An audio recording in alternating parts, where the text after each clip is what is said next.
tous, merci d'être présent aujourd'hui à l'ESTA-FAB. Aujourd'hui, nous rencontrons Monsieur Bechrif, enseignant-chercheur à l'ESTA et en même temps à l'UTBM, et chercheur aussi au sein du laboratoire FC Lab et FemtoST, c'est bien ça? C'est ça, bonjour.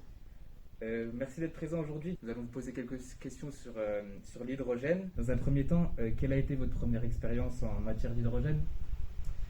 Alors, j'ai intégré l'UTBM et le laboratoire FC Lab en 2005. D'accord. Donc, j'avais travaillé auparavant sur les énergies renouvelables, notamment les éoliennes. Ok. Et donc, ma première expérience avec l'hydrogène, c'était à mon arrivée ici sur Belfort en 2005. Et en matière de mobilité hydrogène, donc sur quel type de mobilité avez-vous eu l'opportunité de travailler? On travaille sur différents moyens de transport.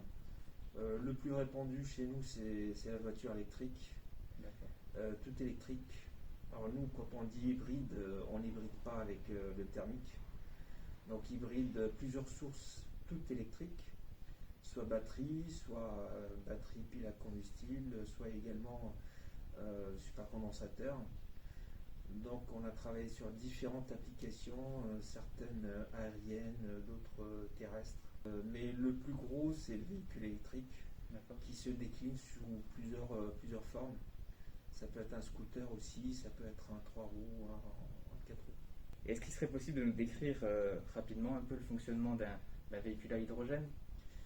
Alors le véhicule à hydrogène, les gens connaissent plus le véhicule thermique. Dans le véhicule thermique, on a un moteur à combustion interne pour la partie propulsion.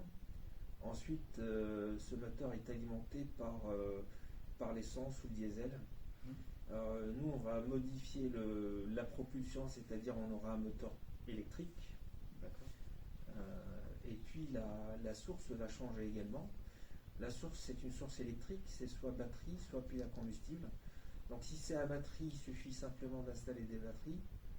Alors simplement, c'est vite dit parce que le pack de batterie est colossal, entre guillemets, comparativement au réservoir essence. Et donc il faudra l'intégrer dès le départ au niveau de penser la structure et le châssis. Après, il suffira de venir recharger les batteries. L'autre solution, si on prend un véhicule à pile à combustible, c'est qu'il faut embarquer à bord de l'hydrogène. Donc ça, le plus souvent, c'est sous forme gazeuse, sous pression.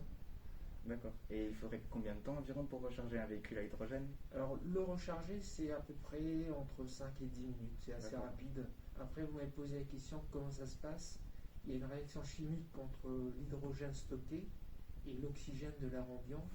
Cette réaction chimique au sein d'un catalyseur va permettre de produire trois choses. L'électricité qui va servir à alimenter le moteur électrique. On va produire de la chaleur. Bon, cette chaleur peut être dégagée ou récupérée selon les cas. Par exemple, dans un vaisseau spatial, on va récupérer cette chaleur pour chauffer l'habitacle. Et puis, la troisième chose issue de la réaction, c'est de l'eau. Et à l'heure actuelle, quels sont les différents procédés de fabrication de l'hydrogène, donc à part l'électrolyse de l'eau? Alors, l'hydrogène peut être récupéré de plusieurs façons. Il n'existe pas tout seul dans la nature.